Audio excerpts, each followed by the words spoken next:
जो यहाँ के जो इस जिले के जो सरपंचों का संगठन है वो भी हमारे साथ में है कि इस प्रकार की घटना कहीं घटित नहीं होनी चाहिए। तो हमारी तो आपसे निवेदन यही है और हम ये चाहेंगे आपसे कि हमारी बात को बहुत मजबूती के साथ में जो व्यक्ति अपराध करता है, चाहे वो कोई भी हो, कैसा भी हो, उसके साथ न्याय होना चाहिए और उसके खिलाफ कार्रवाई होनी चाहिए।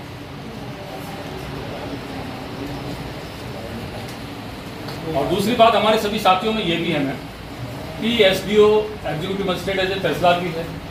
अब उनके लिए यदि कहीं पुलिस जाब्ते की भी आवश्यकता होती है तो हमें यहाँ मतलब डीएम मैम को भी लिखना पड़ता है कि साहब हमें जो है इस प्रकार की व्यवस्था कर रखी है। तो या तो सरकार जो है एसडीओ को बना रखा है, एज ए मजिस्ट्रेट बना रखा है, उसके कहने पर यदि पुलिस नहीं आती है या एग्जीक्यूटिव मजिस्ट्रेट के कहने law and order point of view ma'am कभी भी ये कोई पूछ करके घटना घटित नहीं होती।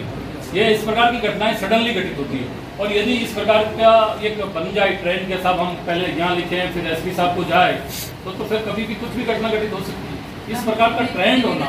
एसपी साहब ने एक आदेश निकाला हुआ कि जाब्ते की रिक्वायरमेंट जब तक कलेक्टर मुझे नहीं लिखता एसडीएम को उपलब्ध नहीं होती तो वो उस संदर्भ में होगा।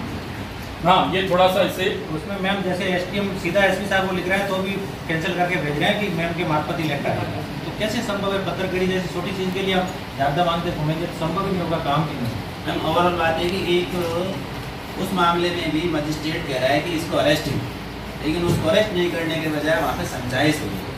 जो भी कर्मचारी हैं, जो भी पुलिस के हैं और दूसरे कर्मचारी हैं, 20 लोग वहाँ पे गेट पे, आपने वीडियो देखा होगा, तो 4 लोग उसके अंदर आ गए। चलो मान लो प्रत्याशी अंदर आ सकता है, बाकी लोगों की एंट्री का कोई मतलब नहीं है। उसके बाद वो एसडीएम को थप्पड़ मार देता है, उसके बाद भी समझाइश हो रही है, उनको बाहर भेज देते हैं। उसके बाद भी वो बंदा गेट के बाहर पूरे दिन भर बैठा हुआ है और पूरा एक सोशल मीडिया के माध्यम से एक इनडायरेक्टली कॉल किया जा रहा है कि एक पैरेलल एक सिस्टम क्रिएट किया जा रहा है कि हमारी एक अलग से सरकार चलेगी, हम अलग तरीके से काम करेंगे। और इस तरीके से ये एक सरकार के मुँह पे तमाचा है। ये एसडीएम का मतलब है कि सीएम के मुँह पे तरीके से ये बात कही गई है। एक जो अपना सिस्टम की बात होती है उसमें कही है।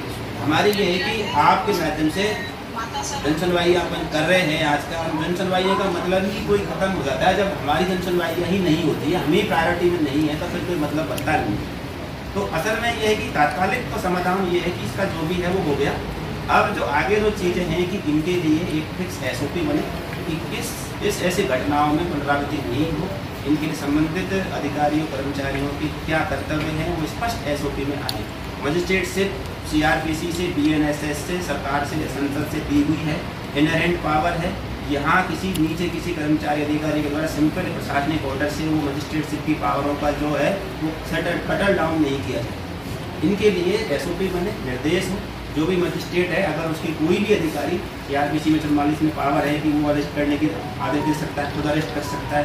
वो कह रहा है कि अरेस्ट करो, कोई सुन ही नहीं रहा उसकी, तो वो तो एक इंसान हो गया, उसके पास कोई दैवी शक्ति है नहीं है कि वो उसको कोई बंद कर दे। तो इनके लिए एसओपी बने, उसके जो भी आदेश हैं उनके अक्षर से स्पिरिट में पालना हो।